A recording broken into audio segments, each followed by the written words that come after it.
I welcome you all to MOOC's course entitled Community Engagement and Social Responsibility. I will be discussing Unit 3 today. It deals with rural development programs, implications, and management. This unit has two modules. The second module is about local administration and community involvement. Module 2, Part 2. In the second part of Module 2, we will be studying about healthcare worker ASHA. In the previous part of the module, we studied about concept and structure of rural healthcare system in India. Now, we talked about what is healthcare, who are the workers, what is the structure. Now, we need to understand that who are the workers or how these workers work, what is their profile, and what are their jobs and responsibilities. So, in this case, I would like to talk about the first worker, that is ASHA. I'm sure you must have heard about the name. So ASHA stands for Accredited Social Health Activist. Now, ASHA, who is ASHA? ASHA is primarily a woman resident of the village. Now, she has to qualify certain conditions or she has a certain profile. Firstly, she should be a woman, as I already said. The age group should be between 25 to 45 years and should necessarily be a married, widowed, or a divorced female. Also, she should be literate up to 10th, that is matriculation. These are the standards which are listed for an ASHA worker. But if these qualifications are not available or matching up with any women in the rural area, then they may be relaxed if no suitable person is found. So now I told you who is Asha, a women resident of village and conforming to the following qualification. Once I told you who Asha is. Who selects Asha? It is not that one fine person comes up and says that he or she is Asha. Asha is selected through a rigorous selection process by different bodies. Now, these bodies are self-help groups, Anganwadi workers, block nodal officer, could be district nodal officer. So, they all come to a consensus and through a rigorous process of selection, they decide on that a particular female will assume ASHA worker profile. Once ASHA worker is selected, then capacity building of ASHA worker is seen. That means she is given continuous training sessions so that she gets exposed to different medicines, different diseases, how to overcome them, how to treat people, etc.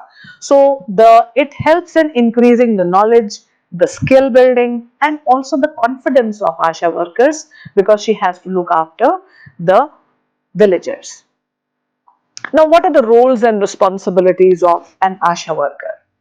So, as we all know that in cities, one doctor is assigned to a number of population. Similarly, in villages, ASHA is made responsible for the health profile of or looking after the health of 1,000 people.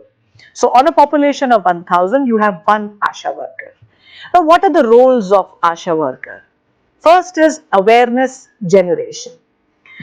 As we all know that village people are illiterate and they are not aware about diseases. So what is a concept of disease? What different types of diseases are there? What is their impact? How they can be cured? Whether they are fatal or contagious? Such things are shared by ASHA worker through awareness programs or maybe visiting different homes. She also tells people how to go for a healthy lifestyle, what to eat, how to take a nutritious diet, what is the meaning of nutrition, etc. So that all comes under awareness generation. Second function or role is home visit.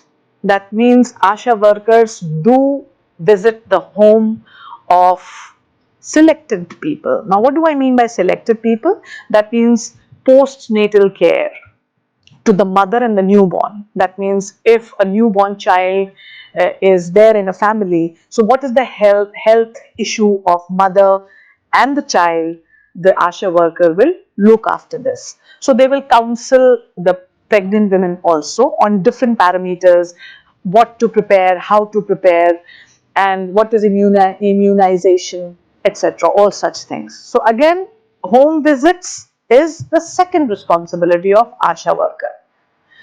Next is community mobilization.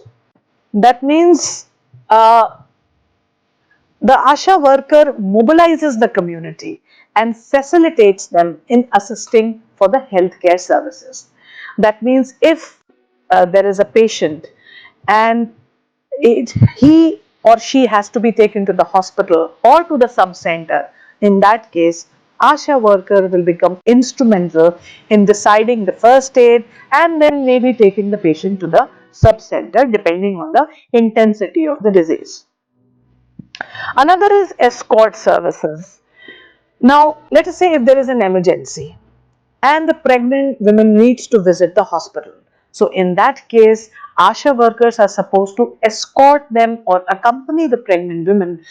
Another responsibility is treatment of minor ailments. Now, there are certain ailments like diarrhea, fever, first aid, or minor injuries which can be treated at home.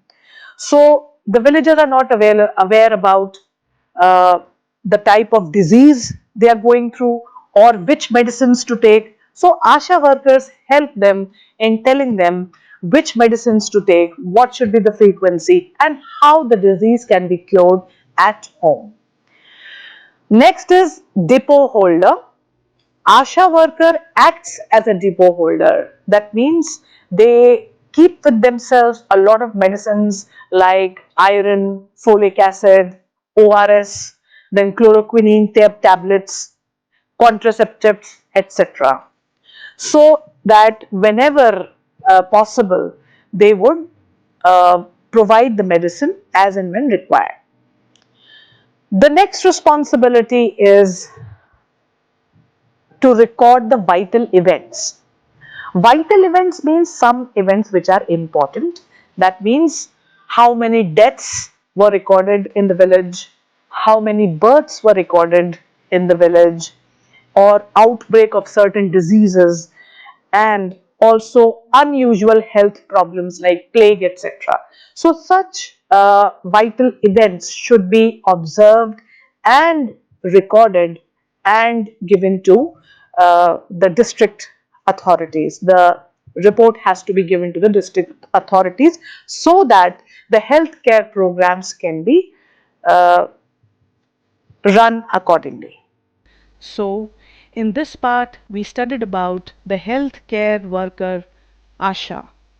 In the next part, we will study about healthcare worker part 2. Thank you all for patient hearing.